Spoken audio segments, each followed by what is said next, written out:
Okay, so there are three things that are in between the getting back to the beat. The first one is a sort of a shuffled,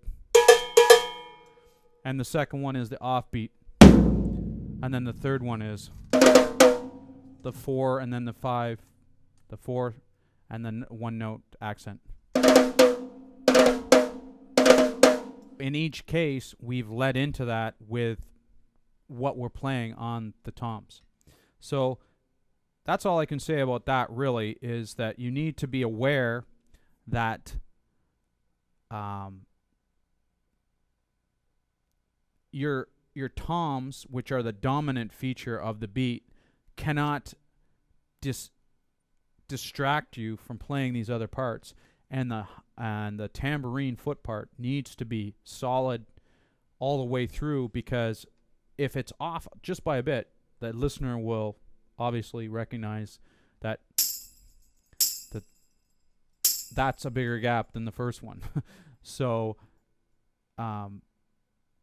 again, like I told you about the beat, as I got more and more complicated, this is the same kind of thing. So just start out slowly. Try and just play an offbeat tambourine part.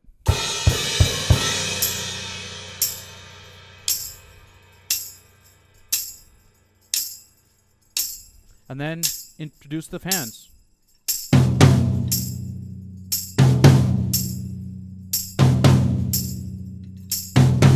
And then put the triplets in. Practice it again.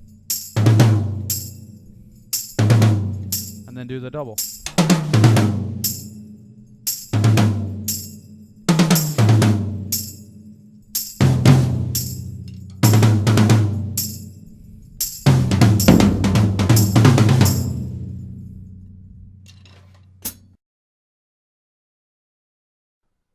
Now we have the next section or subsection of section 6, which is after the initial 20 bars of the tambourine and the tom-tom parts. We're going to do 8 more bars with the tambourine in the same placement, but now we're going to introduce our right foot with some doubles and some triples while playing the halftime beat, but with an 8th note ride. So now I'll demonstrate that again without music.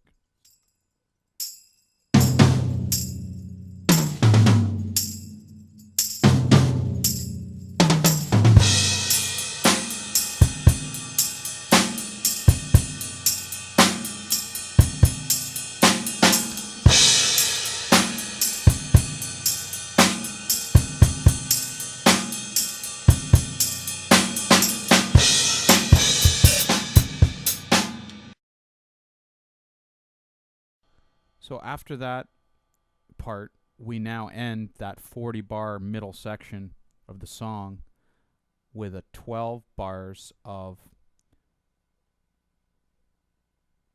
a syncopated hi-hat beat, which alternates between just a single syncopation and a 3-beat chick chick chick pattern on the hi-hat. Now, at first glance, and even after hearing the song probably maybe 20 times, you might not even notice the subtleties of how Neil works the hi-hat in little intricate ways like that, but it makes all the difference in the influence of the drive of that particular part. So I'll try and demonstrate that part now, again, without the drums, or without the music. And just keep an eye on the hi-hat and really concentrate on what the hi-hat is doing against the right foot. And again, it's almost like the right foot is now doing what the left foot was doing, which is keeping an offbeat pattern tempo while your right hand is kind of soloing over top, and you're still playing the backbeat with your left hand. So it fits in well with the whole of the 40 bars that we're playing, but it's a complete departure in that you've now switched everything to the right side from the left side. So again, this is Neil getting back to the beat and playing it completely different, but at the same time, it's in keeping with the song itself, the structure, and what Geddy and Alex are doing, and how the transition to the end of the song is going to take place. So now I'll demonstrate that.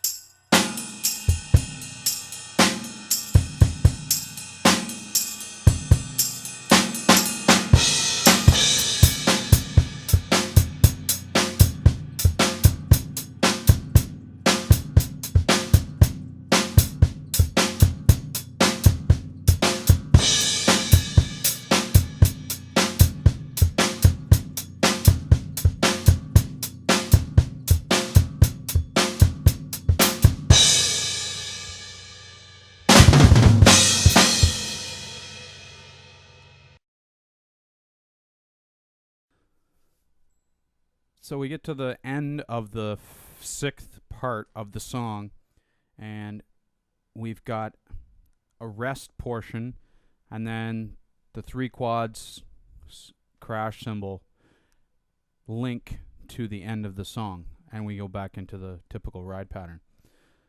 Now, whenever I have a song where I'm going to need to rest and come in time with the rest of the band or while playing along, I need to remember that a few bars, maybe 1 or 2 bars before I'm going to rest, I need to start clicking in my mind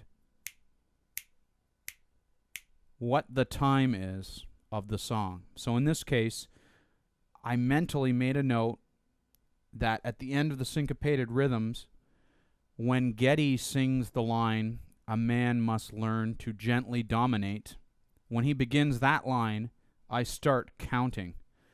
And at the end, 1, 2, 3, 4, blah, blah, blah, I count it out, the 4 beats of the rest.